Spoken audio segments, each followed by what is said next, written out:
더 깊은 곳으로 갑시다 라는 제목으로 말씀을 전하겠습니다. 우리 사람은 변화하는 것을 싫어합니다. 자신에게 익숙한 일이나 장소, 환경이 아닌 새로운 일, 환경, 장소를 요구받을 때 심한 거부감을 느끼고 두려워하기까지 합니다. 그렇다면 신앙인인 우리는 어떨까요, 여러분? 하나님께서 새해에 더 깊은 곳으로 우리의 신앙의 변화를 요구하신다면 여러분들은 어떻게 반응하시겠습니까? 받아들이겠습니까? 아니면 거부하겠습니까? 본문의 베드로를 향한 주님의 변화 요구와 또 베드로가 그에 대한 반응을 한번 살펴보면서 이 질문에 대해서 우리 스스로 한번 답해보는 시간을 가지면 좋겠습니다. 예수님이 베드로를 부르신 것은 성경에 볼 때 크게 세 번 있습니다. 첫 번째 부르심은 요한복음 1장에 기록되어 있습니다. 세례 요한이 유대 땅 요단강에서 세례를 베풀 때 주님께서 갈릴리에서 유대 땅 요단강까지 내려오셔서 요한에게 세례를 받았습니다. 그때 성령이 비둘기처럼 하늘로부터 임해 주님 머리 위에 머물러 있었습니다. 그것을 보고 세례 요한이 예수님이 그리스도이심을 확신해서 예수님이 하나님 아들이라고 증거했습니다. 그 세례 요한의 증언을 듣고 요한의 제자 둘이 예수님을 따랐습니다. 그 중에 한 사람이 시몬 베드로의 형제 안드레였습니다.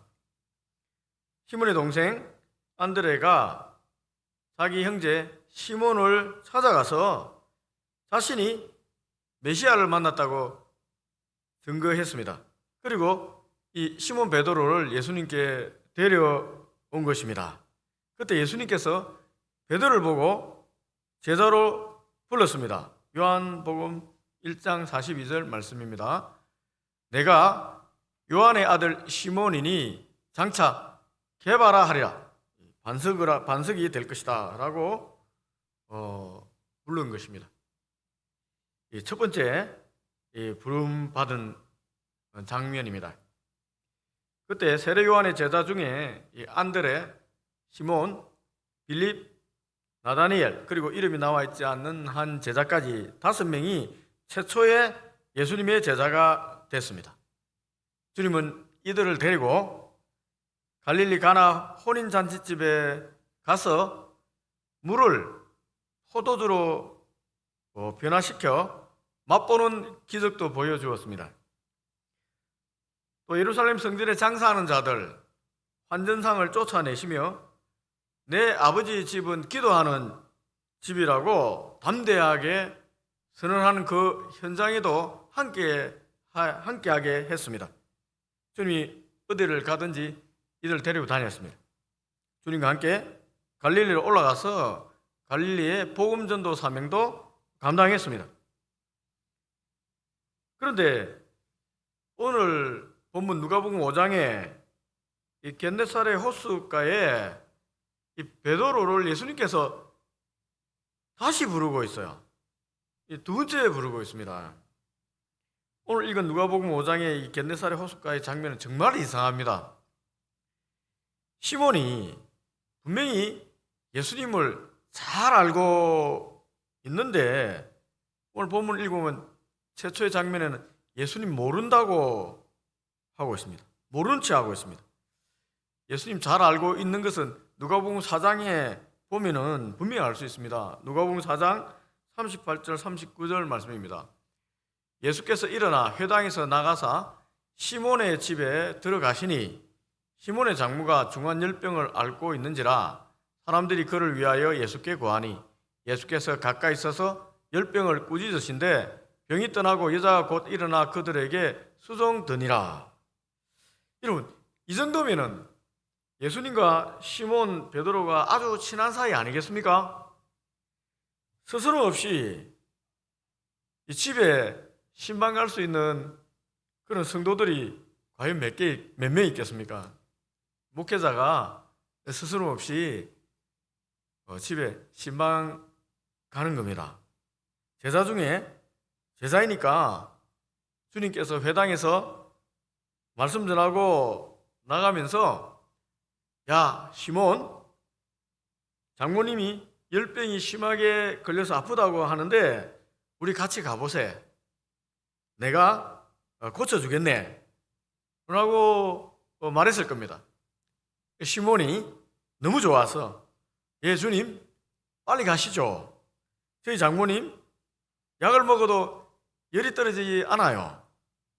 빨리 가십시다 라고 이렇게 모시고 자기 집으로 모시고 집으로 데려간 것입니다. 여러분 이 장면 너무나 이렇게 훈훈하지 않습니까? 시몬의 집에 들어가자 주님께서 시몬의 장모에게 든 열병을 향해서 열병아 떠나라 라고 꾸짖었습니다. 그러자 시몬의 장모님이 열병에서 나음을 입었습니다. 일어나서 주님께 감사하고 예수님을 대접하기 위해서 맛있는 저녁상을 차리고 대접합니다. 이 시몬의 집에서 웃음꽃이 핍니다. 이런저런 얘기하면서 예수님과 얘기도 하고 웃고 행복한 저녁을 보냈습니다. 여러분 정말 행복하잖아요. 이 정도면 베드로와 예수님이 굉장히 친하다고 할 수 있지 않습니까? 그런데 본문을 보면은 예수님이 겟네사렛 호수에 나타났는데도 베드로가 아예 못 본 채하고 자기 일만 하고 있습니다. 여러분 자기 집은 신방이 가능한 장소이고 자기 직장인 겟네사렛 호수는 신방 불가능한 장소라서 못 본 채 하고 있는 것일까요, 여러분? 여러분 집은 신방이 되고 일하는 일터는 신방 오면 안 되는 겁니까? 안 그러면 베드로가 일에 집중한다고 예수님 못 본 걸까요, 여러분? 그렇지 않습니다. 예수님이 겟네사렛 호숫가에 혼자만 있었던 것이 아닙니다.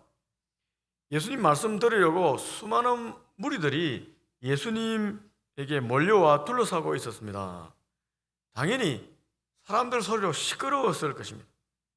관심이 가지 않겠습니까? 또 예수님께서 호숫가를 쳐다보니까 배 두 척이 있고 또 배 옆에 어부들이 배에서 내려 그물 씻는 것이 보였다고 기록되어 있습니다. 이는 반대로 생각해 보면 베드로 편에서도 쳐다보면 예수님이 보이는 거리였다는 것을 말하고 있습니다.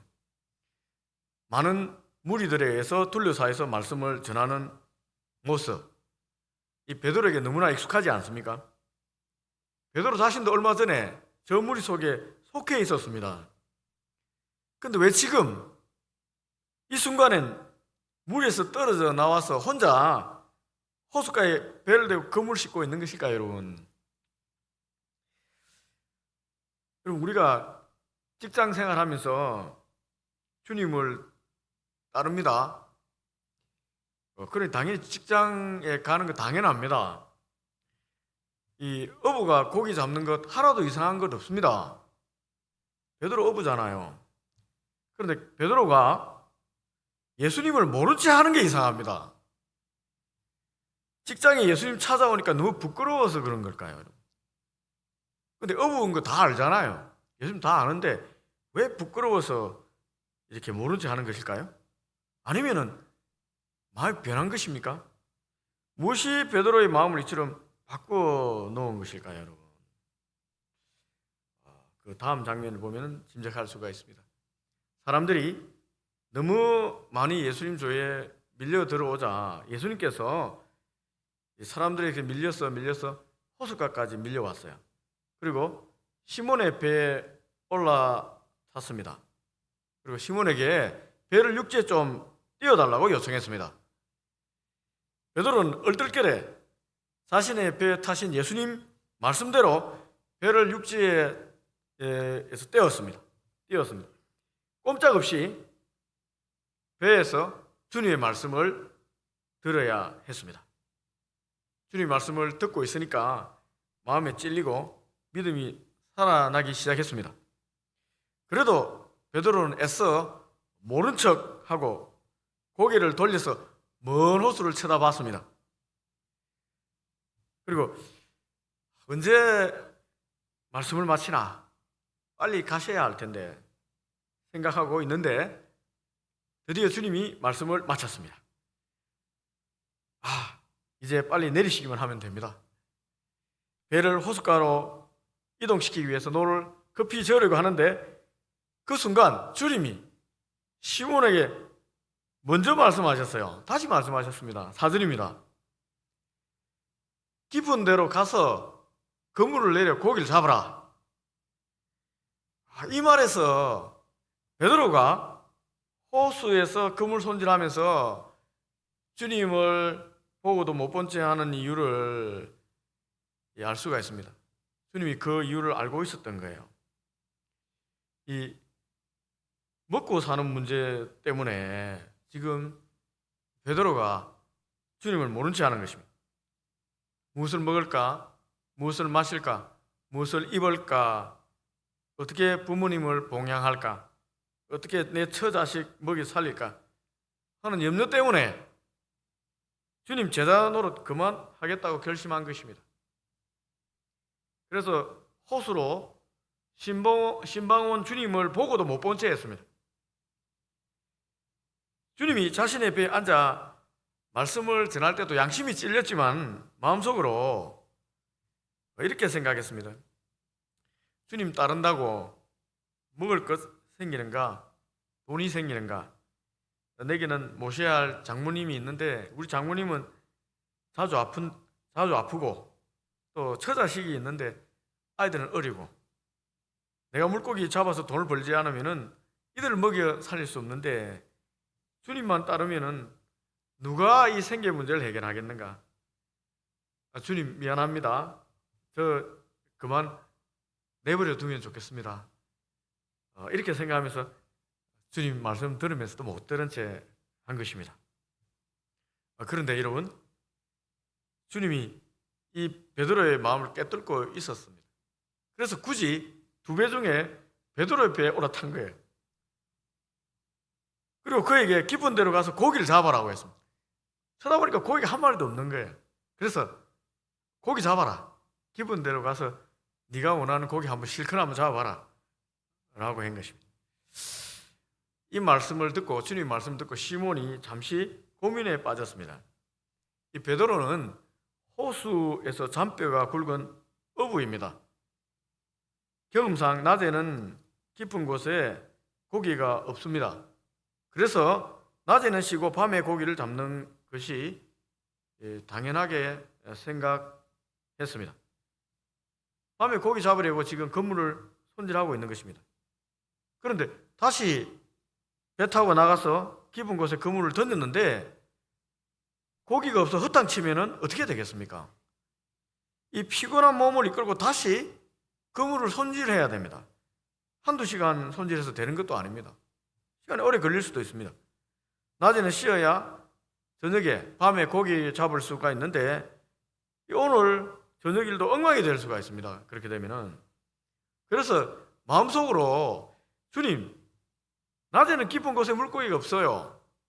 그냥 제 배에서 좀 내리시죠. 저도 좀 쉬어야 되겠습니다. 라고 이렇게 말하고 싶은 생각이 꿀뚝 같았습니다. 그런데 깊은 곳에 가서 그물을 내려라는 이 말씀에, 주님의 말씀에 왠지 권세가 있습니다. 순종하지 않으려고 하는데 왠지 말씀에 권세가 있어서 순종해야만 될 것 같아요. 말씀이 권세가 있습니다. 누가 얘기하면 말에 걸릴 수가 있습니다. 주님이 말씀하면 권세가 있습니다. 그래서 이렇게 대답합니다. 5절입니다. 시몬이 대답하여 이르되 선생님, 우리들이 밤이 새도록 수고하였을 때 잡은 것이 없지만은 말씀에 의지하여 내가 그물을 내리겠습니다. 우리가 내리겠다 안 하고 내가 내리겠습니다. 베드로가 말을 들었잖아요. 말씀을 들었잖아요. 그러니까 말씀에 의지해서 제가 내리겠습니다 라고 했습니다. 베드로는 깊은 곳에 배를 이동시키고 그물을 던졌습니다. 어떻게 되었겠습니까 여러분? 잡은 물고기 너무 많아서 그물이 찢어졌습니다. 자신의 배에 물고기가 가득 찼습니다. 정말 이상합니다. 밤새 그들이 그물을 그렇게 많이 던져 고기를 잡으려고 했는데 잡은 것이 하나도 없었습니다. 허탕치고 허무하게 그물을 손질하고 있었습니다. 그런데 주님의 말씀에 순종해서 그물을 호수 깊은 곳에 가서 던지니까 그물이 찢어질 정도로 고기가 잡힌 것입니다. 낮에는 물고기가 없는데 어떻게 물고기가 모여 있는 것입니까? 베드로는 다른 배에 있는 동료들을 손짓해서 불렀습니다. 와서 자기를 도와달라고 외쳤습니다. 그들이 급히 배를 타고 왔습니다. 순식간에 2배의 고기가 가득 찼습니다. 베드로 배만 채운 게 아니라 옆에 동료 배도 채워줬습니다. 얼마나 고기가 많았으면 배가 가라앉을 지경이 되었습니다. 시몬 베드로가 갑자기 무엇인가 깨달았는지 예수님 무릎 앞에 납작 엎드렸습니다. 그리고 자복했습니다. 8절입니다. 주여 나를 떠나소서 나는 죄인이로소이다. 왜 죄인이라고 말하는 것일까요? 주님 고맙습니다 라고 해야 되는데 왜 죄인이라 하고 빨리 떠나달라고 얘기하는 것입니까? 주님이 가까이 왔는데도 모른 체한 자신의 속마음이 들킨 것 같았습니다. 먹는 것, 입는 것, 모든 것, 이 겟네사렛 호수, 내 직장에서 제공해주고 자기가 이 직장, 호수에 가서 열심히 일해야 고기 잡아야 내가 먹고 산다고 생각했습니다. 이 직장이 모든 생계를 책임진다고 생각했습니다. 주님은 우리 먹고 사는 문제, 경제 문제를 해결할 수 없다고 생각했습니다. 그래서 예수님 와도 모른 체 하고 이 그물 싣고 있었습니다. 주님이 자신의 배에 타고 깊은 곳에 가 그물을 던지라고 했을 때도 반신반의했습니다. 주님이 어부도 아닌데 도대체 왜 저런 말씀을 하시는가 의심도 들었습니다. 그러나 말씀 권세 때문에 순종해서 그물을 던졌는데 그물이 찢어질 정도로 고기를 많이 잡은 거예요. 얼마나 놀랐겠습니까? 너무너무 놀란 거예요. 여러분, 이 베드로는 자신이 그동안 예수님을 주님으로 말만 했지 진정으로 주님을 주님으로 인정하지 않은 겁니다. 여러분, 하나님을 하나님으로 인정하지 않는 게 죄입니다. 그게 불신입니다. 베드로는 지금 이 순간 자신의 죄를 발견한 거예요. 동시에 예수님이 주님, 하나님 아들 됨을 분명하게 깨달은 것입니다. 하나님 앞에 선다는 그 생각이 들자마자 두렵고 떨리는 겁니다. 하나님 만나면 두렵고 떨리는 거예요. 서 있을 수가 없는 거예요. 불꽃 같은 눈동자 앞에 서 있다고 생각하니까 두려워서 납작 엎드린 것입니다. 자기 죄가 다 드러난 것 같으니까. 주님, 나를 떠나소서. 내가 죄인입니다. 라고 고백할 수밖에 없었습니다. 이때 예수님께서 두 번째 베드로를 불렀습니다. 이 콜링입니다. 소명입니다. 10절입니다. 예수께서 시몬에게 이르시되 무서워하지 말라. 이제후로는 내가 사람을 취하리라. 두 번째 부르는 거예요. 베드로는 예수님의 두 번째 부름을 듣고 두말하지 않고 예스로 응답했습니다. 베드로는 물론이고 함께 했던 동료 어부인 세베대의 두 아들 야고보와 요한도 자신들이 잡은 물고기도 버려두고 배들도 육지에 버려두고 모든 것을 내버려두고 예수님을 따랐습니다. 자신들이 찾던 그분 그리스도가 예수님이셨습니다. 자신이 모든 것을 걸고 이제 주님을 따르는 겁니다. 주님을 하나님으로 만난 자의 반응입니다. 11절입니다. 그들이 배들 육지에 대고 모든 것을 버려두고 예수를 따르니라. 주님을 하나님을 만나면은 이 땅의 모든 것을 버려두고 따를 수 있습니다. 손에 움켜진 것들을 좀 내려놓을 수 있습니다. 그러면 여러분, 베드로가 예수님을 따르는 사람, 사람을 취하는 사람, 사람 낚는 어부, 사명을 잘 감당했을까요? 모든 것 버려두고 따랐잖아요. 그런데 성경 읽어보면 그렇지 않습니다.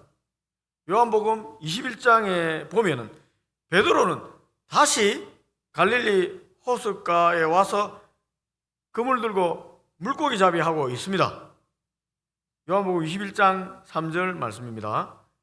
시몬 베드로가 나는 물고기 잡으러 가노라 하니 그들이 우리도 함께 가겠다 하고 나가서 배에 올랐으나 그날 밤에 아무것도 잡지 못하였더니, 베드로가 모든 것 버려두고 주님을 따르겠다고 떠난 베드로 아닙니까 여러분? 도대체 베드로는 또 왜 다시 갈릴리 호숫가에 와서 물고기 잡고 있습니까? 누가복음 5장에서 결단했더니 결단은 거짓말이었단 말입니까? 거짓 결단입니까? 아닙니다. 결단은 그 순간엔 진실되었습니다.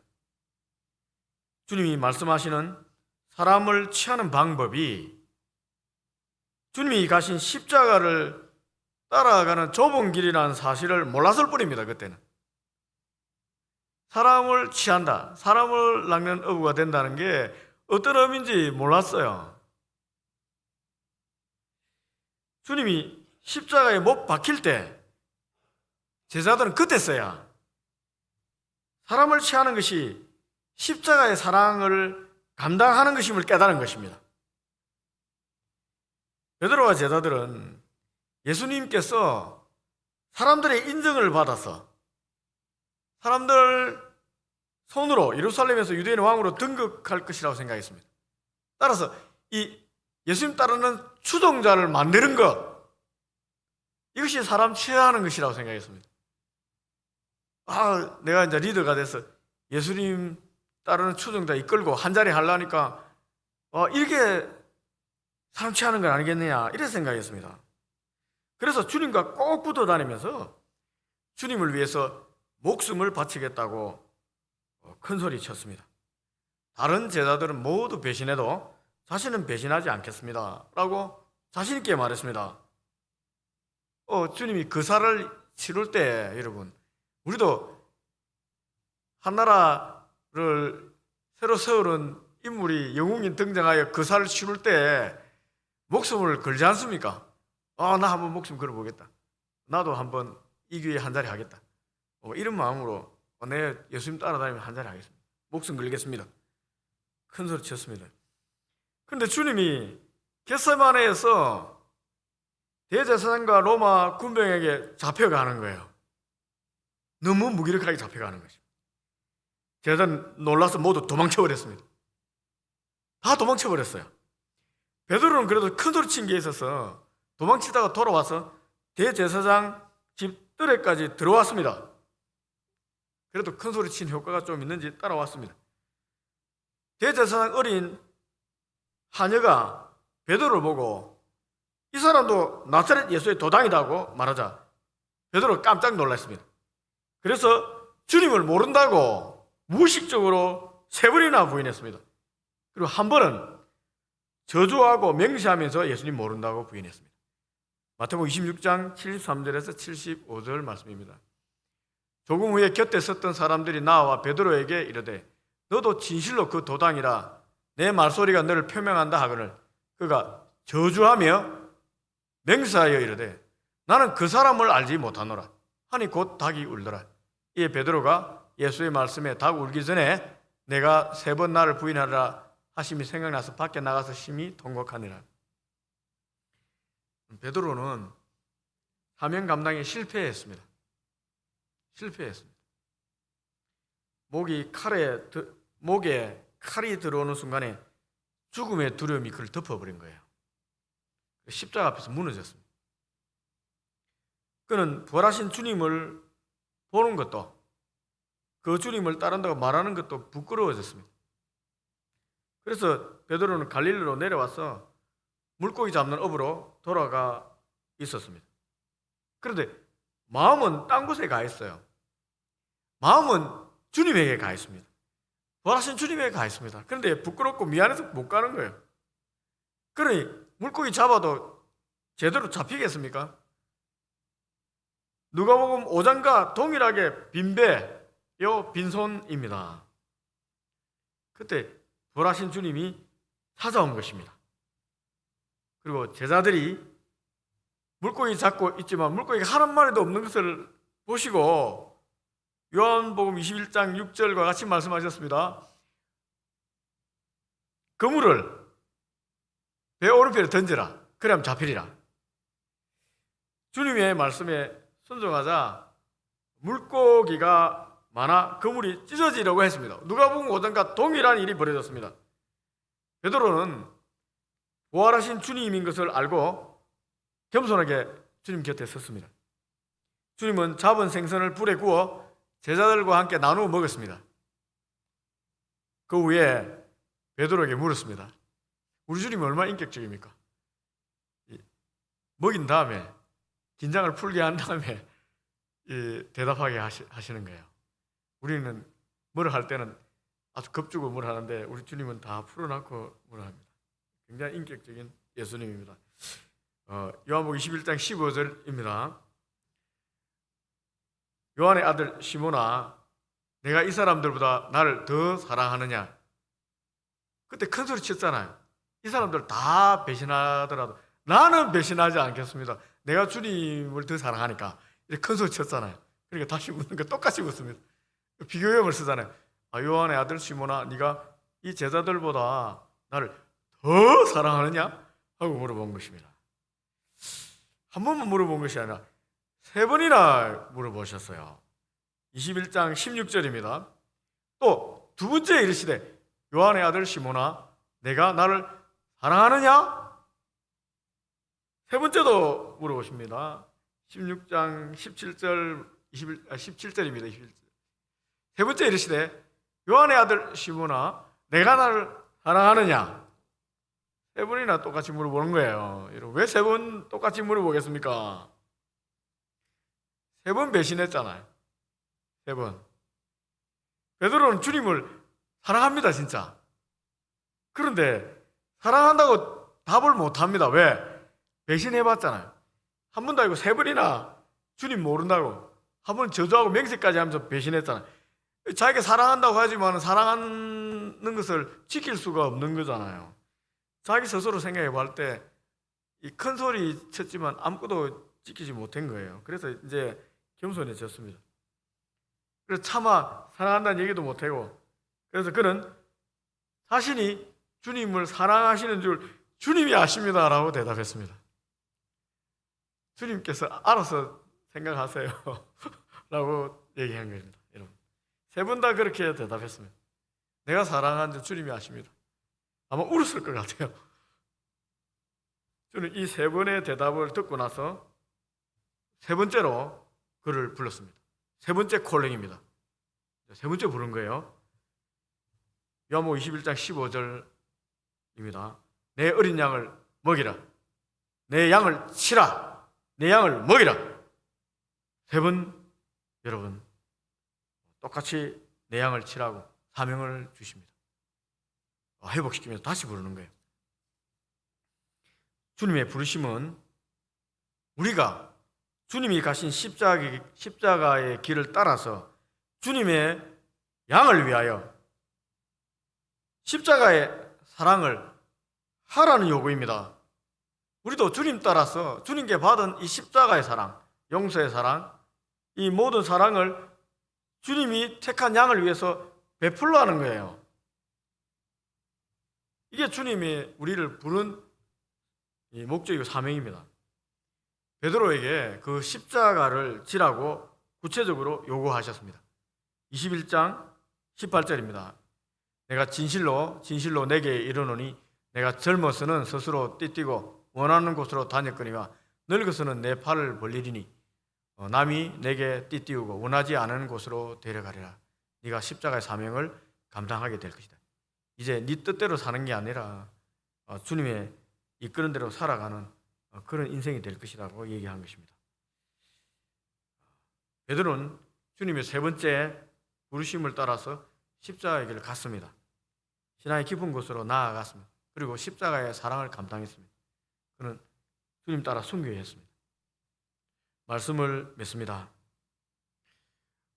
우리는 삶에서 과연 몇 번이나 주님의 부르심 앞에 서게 될까요, 여러분? 몇 번이나 예수님을 배신하고 세상에 나가 그물을 들고 있을까요? 우리도 베드로처럼 손에 든 그물과 물고기와 배를 버려두고 주님을 따를 수 있을까요? 세상의 물질 유혹을 넘어설 수 있을까요? 나아가 우리 생명까지도 주님을 위해서 드리면서 주님을 따라갈 수 있겠습니까? 진지하게 한번 고민해 보시고 우리 힘으로 할 수 없다고 생각이 되신다면 날마다 성령 충만함을 구해야 하지 않겠습니까? 여러분, 기도로 준비함으로 조금씩 더 깊은 신앙의 자리로 가는 2024년 새해가 되기를 바랍니다.